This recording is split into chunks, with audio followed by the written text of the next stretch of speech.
Dobrodošli. Welcome, everyone. We're so excited to have you join us here at the Serbian Festival in Atlanta. As we kick off our presentation, we're simply overflowing with joy and pride to share with you the heart and soul of our beloved Serbia. We can't wait to introduce you to our vibrant history, our rich traditions, our beautiful language, and the incredible culture that makes our country so special. Get ready to fall in love with Serbia and discover the profound pride that defines us. Serbia is situated at the confluence of the Sava and Danube rivers. It is often called the Gate of Europe to the Balkans. With its population of 6.5 million, Serbia has a turbulent history and was part of the Roman, Byzantine, Ottoman, and Austro-Hungarian Empire. The Republic of Serbia is a sovereign democratic country for all its citizens. In addition to Serbs, there are 37 ethnic groups living in Serbia, which makes Serbia very diverse. All citizens have equal rights, responsibilities, and the right to national equality. One of the most important things the Serbians are very proud of is our rich Serbian history. The Nemanjić dynasty was the first Serbian dynasty and can be compared easily with Romanov dynasty in Russia that also ruled over 300 years. One of the most important historical and cultural things in Serbia is Vinča culture. The area is home to one of Europe's most important archaeological sites called Lepinski Vir. This site provides evidence of a sophisticated Mesolithic culture that existed there as early as 9,500 years before the Christ. The archaeological site of Vinča contains one of the oldest civilizations dating back to Neolithic period. The Vinča archaeological treasure was found at a depth of 10.5 meters. The site contains numerous layers of civilization from Neolithic period and Bronze Age to tombs from the Middle Ages. The findings here prove that there was a settlement at the site 7,000 years before the Christ. Is considered to have been the center of civilization that spread across a large area including parts of modern-day Bosnia, Serbia, Romania, Bulgaria, Montenegro, Macedonia, and Greece. You've heard about the mighty pyramids of Egypt, the majestic temples of ancient Greece, and the sprawling cities of Mesopotamia. But have you ever heard about the cradle of civilization? The oldest culture of them all. A civilization that lived in the Balkans for almost 1,000 years. They knew thermal heating. They developed a culture of housing. They were adept at craftsmanship, pottery and trade, an avant-garde of the Stone Age. Today we're taking a journey back in time to uncover the mysteries of Europe's oldest culture, the Vinča culture. There is so much amazing evidence of their existence in the form of artifacts, but some questions remain. Where did these people go? And why are there almost no remains of their deceased? The Vinča culture, also known as the Tordash culture, emerged over 8,000 years ago during the Neolithic period in southeastern Europe. It's often regarded as Europe's first civilization, thriving between 5,400 BC and 4,500 BC. The ancient society marked a significant advancement in human development, with notable achievements in farming, metalwork, and possibly even the earliest forms of writing. The Vinča culture was primarily located in modern-day Serbia and Kosovo, but it also extended into parts of Hungary, Romania, Bulgaria, Croatia, Bosnia, Montenegro, and North Macedonia. Regionally speaking, Vinča sits strategically at the crossroads of four vital Eurasian routes, the Tisa, Danube, Morava, and Sarava rivers. This positioning made it a hotspot for travelers journeying from Asia Minor, the Aegean Sea, Central Europe, the Pontic Steppes, or the Adriatic Sea. You can almost think of Vinča as a bustling hub of Neolithic Europe, just like today's Frankfurt Airport. Back in 1908, a Serbian archaeologist named Viloje Masic stumbled upon something extraordinary that became the focal point of a groundbreaking discovery, the remnants of a prehistoric settlement nestled in the Belo Brdo hill near the village of Vinča. This site, also known as Whitehill, is situated just 14 kilometers downstream from Belgrade on the Danube River's right bank. Its discovery marked the beginning of what we now know as the Vinča culture, named after its very first excavation site. Fast forward to 2019, a team of archaeologists led by Sanja Crnobraja Krasic made an interesting discovery in Vitkovo, Serbia. They unearthed a 6,000-year-old monumental figurine depicting the female form, believed to symbolize a fertility goddess. This remarkable artifact, known as the Venus of Jupa, is the latest addition to a series of similar figures previously discovered in the region, which sparked widespread attention in the local media and reignited interest in the Vinča culture. This ancient community was not just an ordinary one, it changed our perception of the people of the Stone Age. Proper housing, farming, jewelry, pottery, and much more has been linked to the Vinča culture. From excavations, it became evident that this civilization was living an advanced life. Farming was one of the mainstays of life in Vinča settlements. They had a mixed subsistence economy like agriculture, animal husbandry, hunting, and foraging. Compared to earlier cultures, the Vinča folk really ramped up their farming game. They focused more on growing high-yield cereal crops like wheat, oat, and barley, which boosted their food production. They even started growing flax for textiles. One cool innovation they had was the cattle-driven plow. Yes, a plow in the Stone Age. This made farming a lot easier because it meant they didn't have to rely solely on human muscle power to till the soil. Plus, it allowed them to farm more land.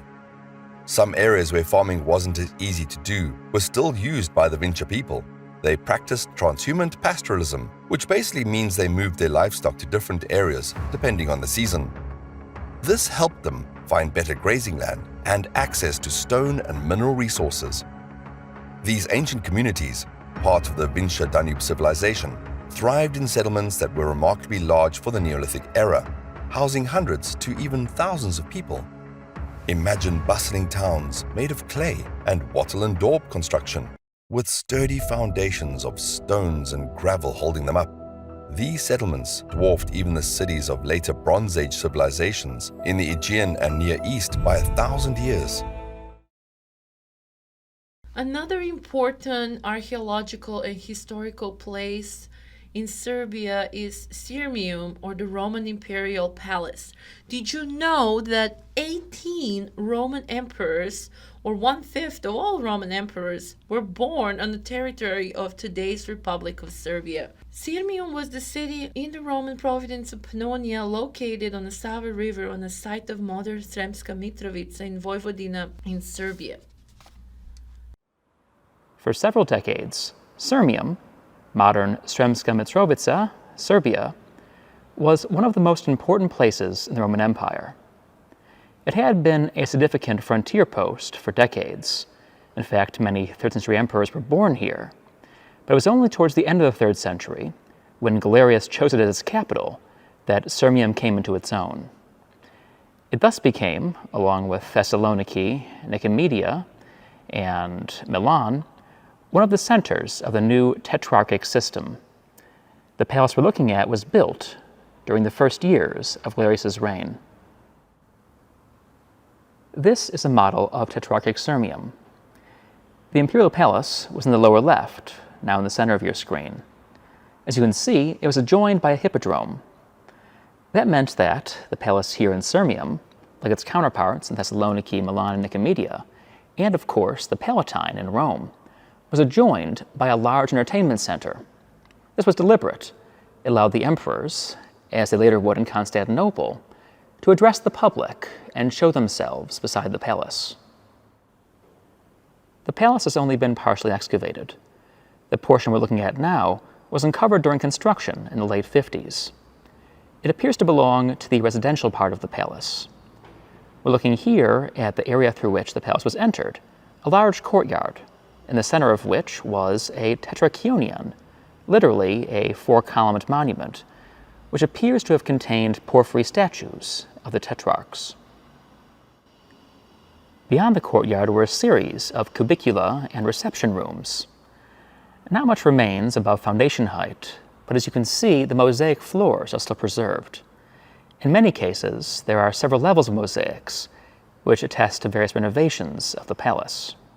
This appears to have been the primary reception room in which the emperors greeted important guests. This apse almost certainly held the imperial throne. Besides being decorated with mosaics, the floors were heated. We see here the short brick piers that supported the hypocaust system, heated by fumes from furnaces located just off-screen. Here we have the best preserved part of the palace, which contained, among much else, remains of a staircase that led up to the vanished upper story. To our left, we can make out a row of hollow tubes that once heated the walls in this section. This room, with the rebuilt fountain, was once lined with porphyry columns. The mosaics are well preserved, but only one is figural, and that's here on the wall. You can see in the bottom row, or just make out, a head of the god Mercury, who was joined, we assume, by the other Olympians in the vanished lozenges. As mentioned, this is only a small fragment of the imperial palace. Much more remains to be uncovered, and will be, as work continues on this pivotal center of the Roman frontier. One very impressive work of nature in Serbia is Đavolja Varoš, or the Devil's Village, and it's a rock formation consisting of about 200 earth pyramids or towers located in southern Serbia on the Radan mountain in the area of Kuršumlija. With many more significant archaeological sites, Serbia also has long and turmoil history. The Skull Tower, or Čele Kula, is a monument unique in the world, visited by more than 30,000 people each year. The Skull Tower is a unique monument built for human skulls. Čele Kula was constructed after 1809 battle for the liberation of city of Niš in Serbia. The Ottomans built the tower as a warning to anyone who would rise against their empire. Originally, the tower contained 952 skulls, and today only 59 skulls remain of this horrible time period when we were under Ottoman Empire. Throughout the centuries, numerous fortresses and fortifications, such as Golubac Fortress, were built in Serbia. Golubac Fortress has unbeatable strategic location and often is called a gateway to the Balkans. Perched on a cliff and entrance of the Iron Gate Gorge on Danube River, it controlled all land and water traffic between Central Europe and Ottoman power. In addition to that, Turkish hamans are archaeological evidence that represent the period of Ottoman administration and the integration of their culture into region. It was built in 15th century by Mehmed Pasha, one of the Ottomans' general. But unique story about this wonderful fortress lies in its name. Golubac Fortress got a name because of the beautiful girl named Golubana that lived in that area. A cruel Turkish pasha heard about her beauty, fell in love with her, and asked her to marry him. She refused his love.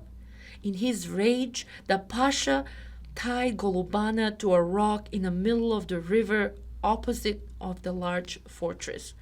She died a painful death on rock while watching the city.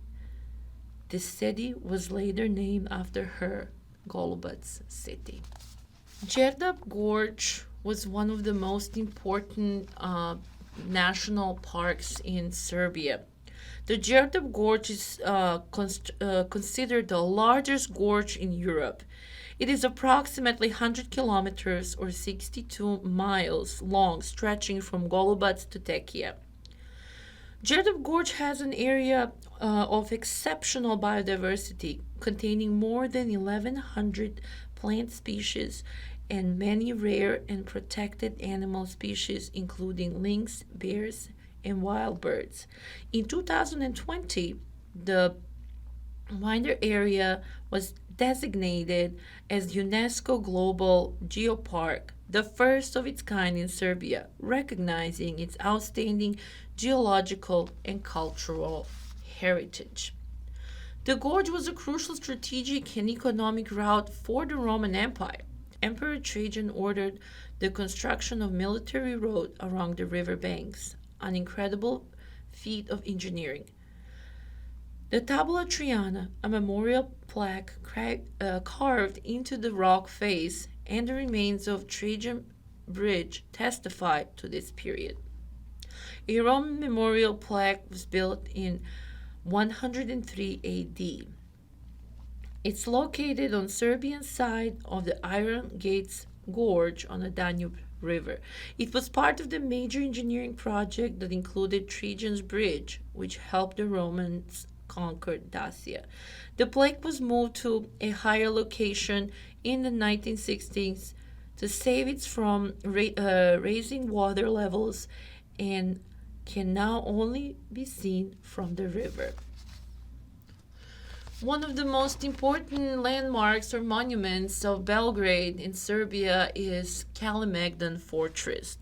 The Belgrade Fortress is one of the most important cultural monuments in the Republic of Serbia, with the fortress and its surroundings landscape having borne witness the presence of humans since the Neolithic period, as evidenced by remains from Celts, Romans, Byzantines, Hungarians, Bulgarians, in Serbian Middle Age periods, as well as the Ottomans and Habsburg empires as well. Religion. 5 Serbian monasteries and 3 churches are enlisted at the UNESCO World Heritage Site list. Serbia has more than 3,100 churches and 200 monasteries, of which 54 have been designated cultural monuments, while several medieval Serbian shrines enjoy international protection. One of the biggest Orthodox temples in Europe is the Temple of Saint Savo in Belgrade.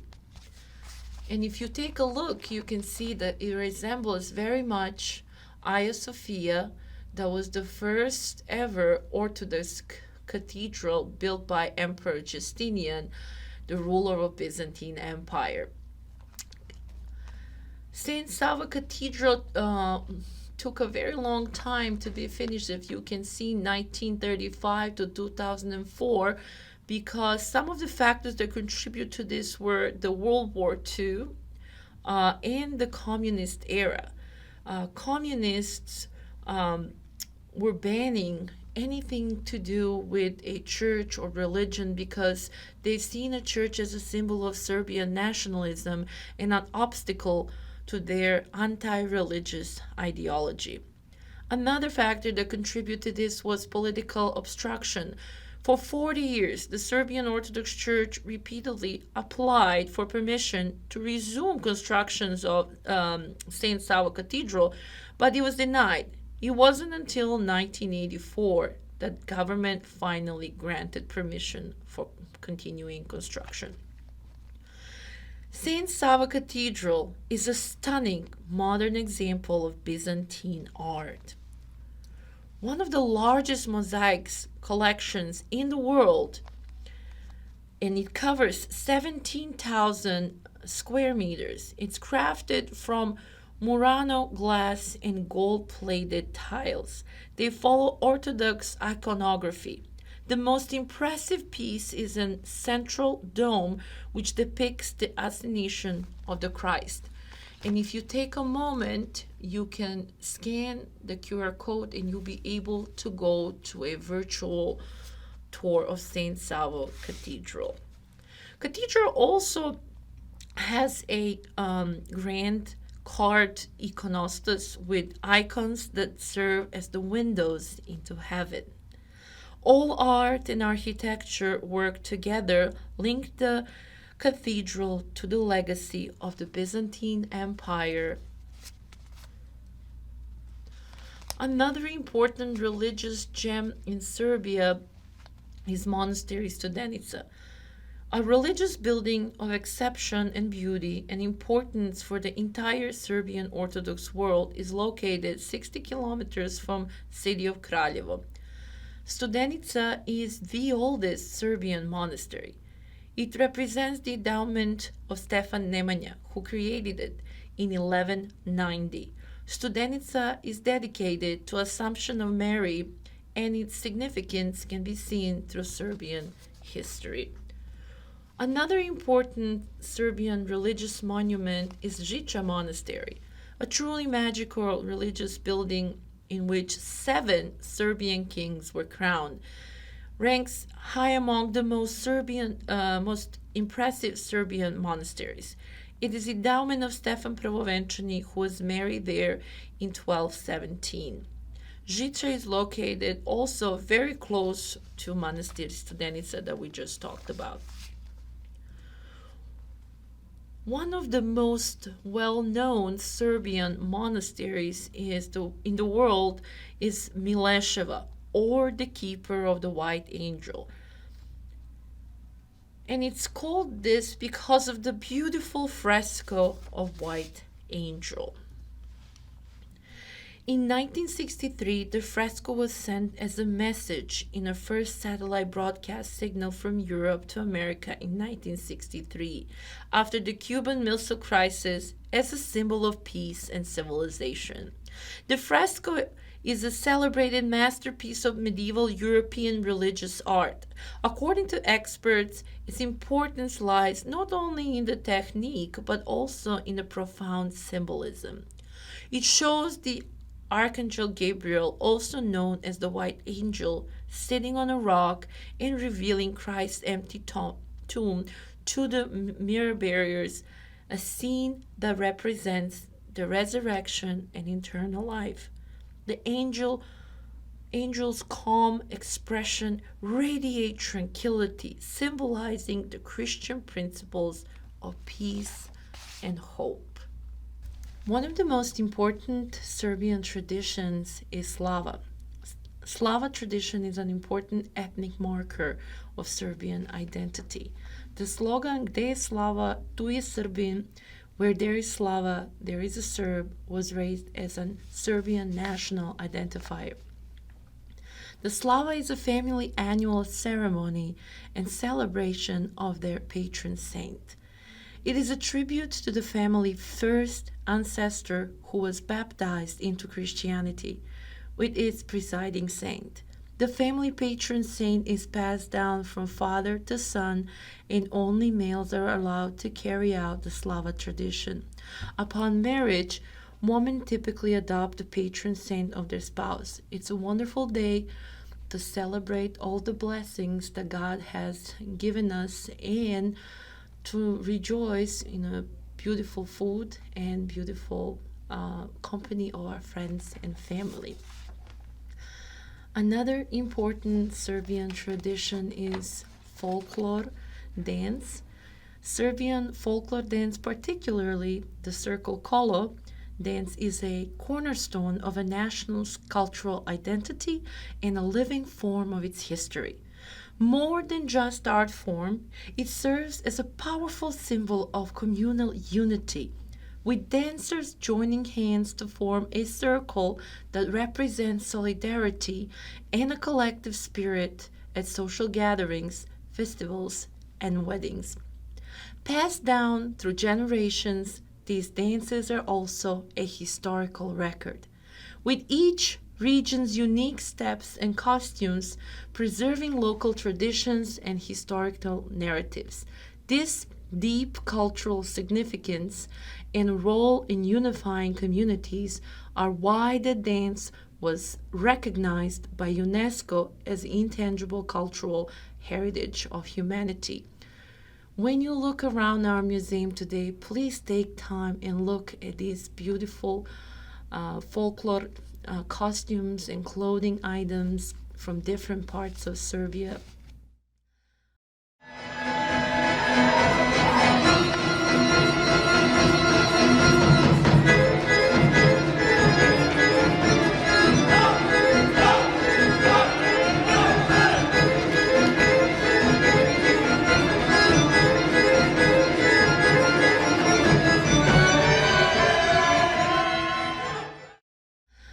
Another very important Serbian cultural marker is Serbian needlework.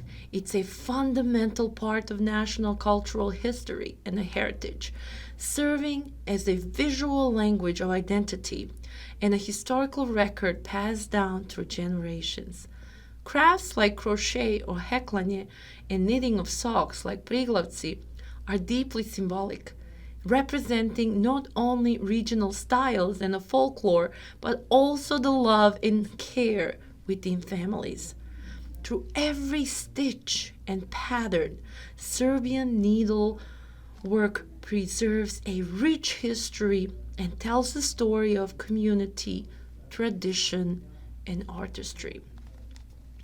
One of the most important Serbian cities that produces beautiful rugs and chilims is in Pirot. Pirot killing weaving a beautiful craftsmanship. On June 18th, 2012, the craft was added to the National List of Intangible Cultural Heritage of the Republic of Serbia. These designs are so beautiful. The designation places Pirot kilim weaving under a protection of UNESCO. Please take a moment and look in our Ethno Museum today to see these beautiful, colorful, wonderful, artistic chilims.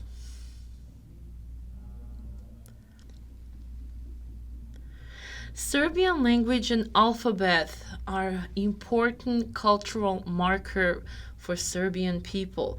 Vuk Karadžić dedicated his life to reform the Serbian language, spelling, and writing, aiming to introduce the common people's language into literature. Serbian alphabet is written in Cyrillic. One of the most famous Serbian writers was Ivo Andrić. He was known for not just beautiful writings and stories that captivate the life of people living in parts of former Yugoslavia, but he also won a Nobel Prize in Literature in 1961 for his book The Bridge on Drina River. In this book, he traces themes and depicts human destinies drawn from a history of his country.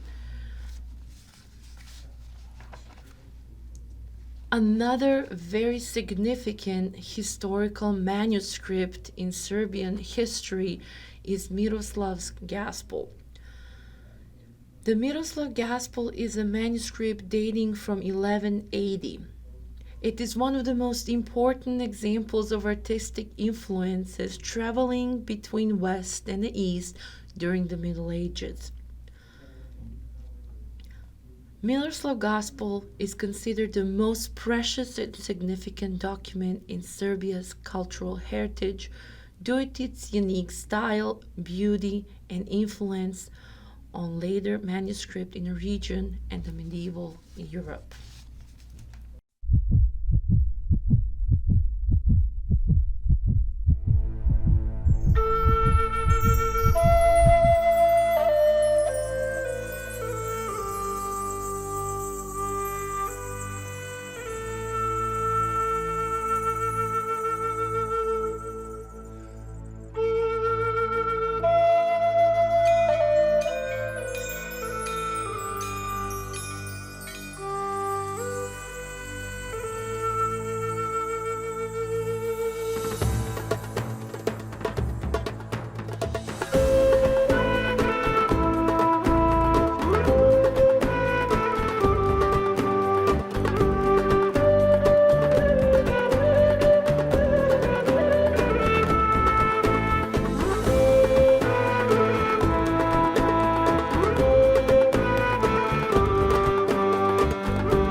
you all so much for joining us today. My name is Slađana Ray, and I truly hope this journey through the Serbian history, the vibrancy of its culture, the enduring strength of its faith, and the beauty of its art and traditions has been both informative and inspiring for you.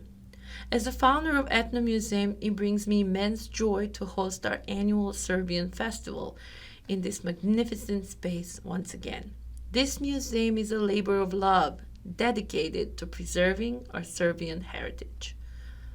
But before you depart, I want to stress that the journey is just the beginning. Our presentation provided only a brief glimpse.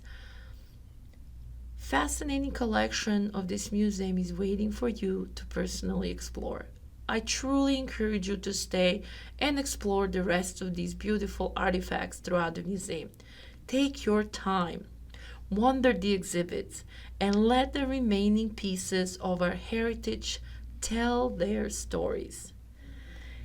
It's been a wonderful pleasure having you, and we sincerely look forward to seeing you all again next year. Živeli!